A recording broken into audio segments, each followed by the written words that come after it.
Hello, and welcome to the poetry analysis for I Know Why the Caged Bird Sings. First of all, I want to say that this is a long video because analyzing poetry cannot be analyzed quickly. It takes time, especially for this, but it's worth the time spent. So, when we get ready to analyze poetry, when we are doing this digitally, we have to start off with a key of how we're going to mark the text. So if you were doing this on paper and pencil, you would circle, highlight, you would underline, you would put boxes around, you would respond to the text with your annotation skills. Writing. When we are doing this on the computer, then what we need to do, or on the Chromebook, then we need to have some annotation keys. And these are the same ones we used for our figurative language last week, so you're used to the colors and all of those things. So if we have stanzas and lines, we're going to make sure we highlight those in our yellow. And rhyme would be pink, personification would be red, imagery would be blue, alliteration would be orange. We're going to mark our allusions by highlighting them green, and our metaphors would be a green. Refrain or repetition would be like a purple. We have this for our shift to kind of create a shift line. We have tone and mood words that we're going to highlight this bright blue. And then we have symbols that we're going to highlight this lavender purple color. Now, when we get ready to read a poem, it's usually best to just read it all the way through one time. And you can click here on this link and you can listen to the poem read all the way through. And then after you've read the poem all the way through, then we need to kind of break it down. So the way we break it down, the way I break it down as a teacher is I put all of the information, all of the poem in the center.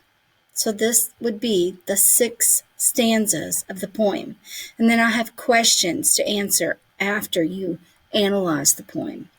And then what I'm going to do is we look at what we call the how, the denotation, the analytical part of it.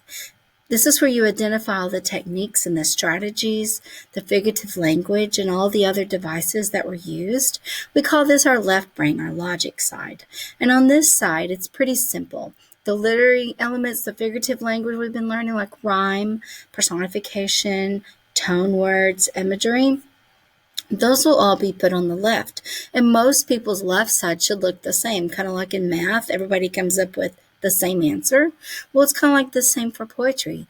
Everybody's going to come up with basically the same answer. Did we find rhyme? Yes, we found rhyme. The free bird leaps on the back of the wind and floats downstream till the current ends, and dips his wings in the orange sun rays and dares to claim the sky. So we have wind and ends. Those are rhyming, so I've made those pink. Personification.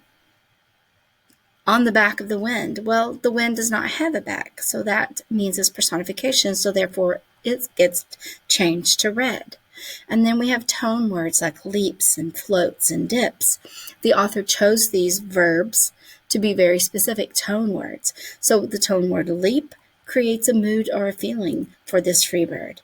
So leap would create the mood or feeling of happiness or fun or joy. And floats, that is also fun.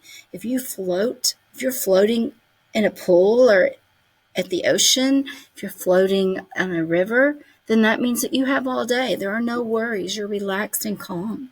And then this free bird dips his wings up in the orange sun rays at the end of the day. That would be calm and relaxed, no rush. Last would be dares. So this free bird shows confidence. This free bird is daring to claim the sky. He's going, hey, sky, you know what, sky? I own you. And that is a very confident little free bird.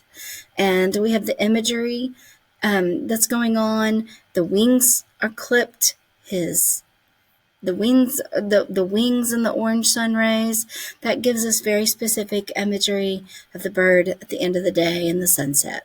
So that would be looking at stanza 1.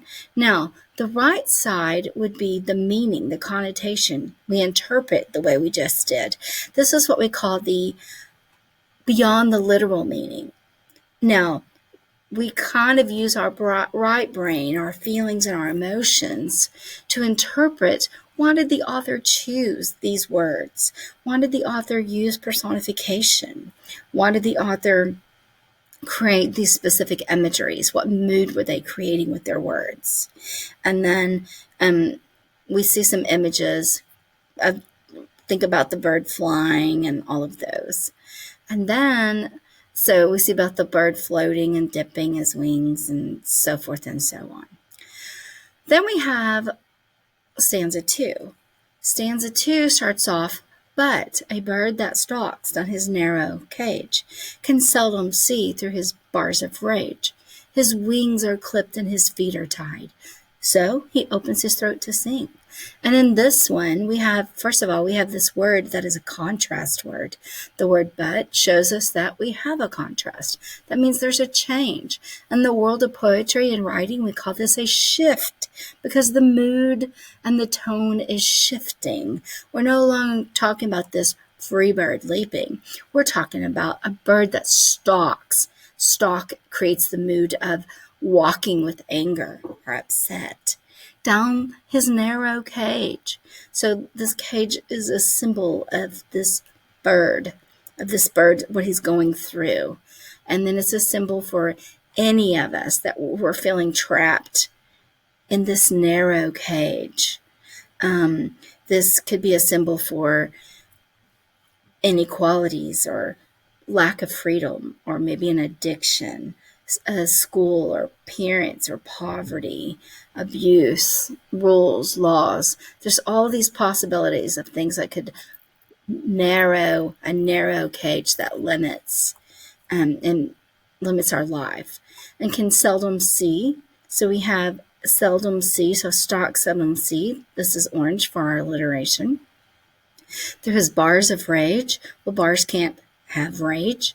That's a human quality, so we call that personification. And so we show that the bird is very upset with these bars of rage. His wings are clipped and his feet are tied. So we have some imagery going on with clipped and tied. So if you have a bird that is trapped and being controlled, even if it escaped, it can't fly, it can't run. There's nowhere for it to go. Even if it got out of the cage, its wings are clipped. Its feet are tied. Where is it going to go? And then he opens his throat to sing. We have this refrain that happens here. His wings are clipped and his feet are tied. So he opens his throat to sing. The bird uses his voice to get someone's attention. Singing is the only power or outlet the bird has to be heard, to use his voice. And then we move on to stanza 3. And it says, the cage bird sings with a fearful trill. So we're still talking about the cage bird here. So it's not a shift. It's the same bird. So the cage bird sings with a fearful trill of things unknown but longed for still.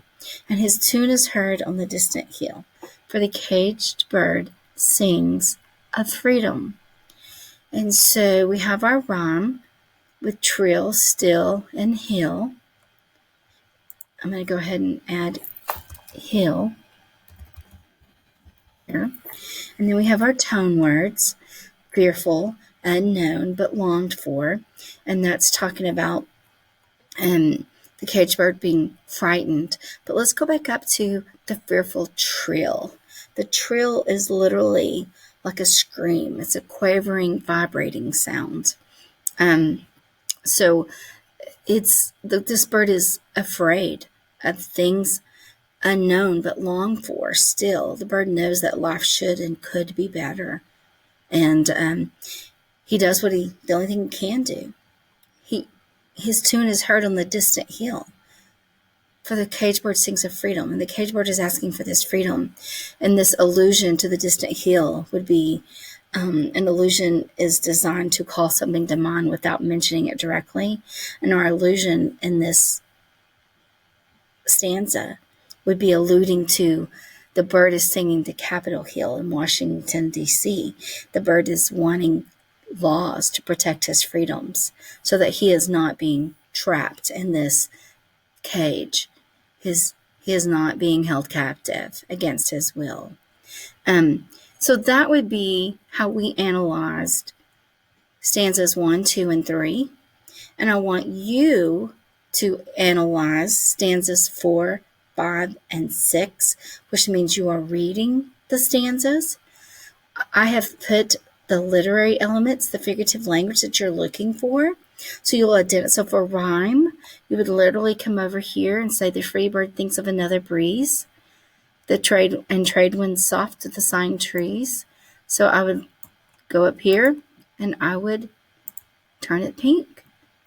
And I'd go up here and I'd click pink text color. So that's what you would do for this assignment. Personification, you're going to, what in here is personification? Turn it red. Where's my alliteration? Where's my imagery? Turn it blue. So that is what we are looking for. And we also have some repetition. And we're going to highlight this into that purple color. So we're looking for some repetition.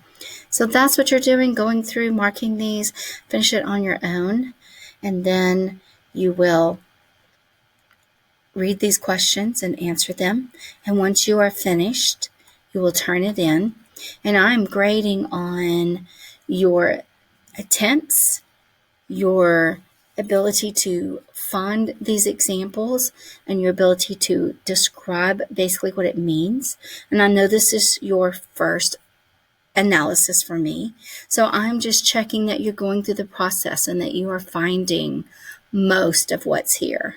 And if you want to, especially those of you who are at home, if you want to talk this over with a parent or a friend that you have who's maybe taking this class, that's okay. Poetry analysis is not easy. It takes some talking through and some thinking to get this, but I will give you lots of opportunities to continue to do poetry analysis. Good luck, and I can't wait to see your work.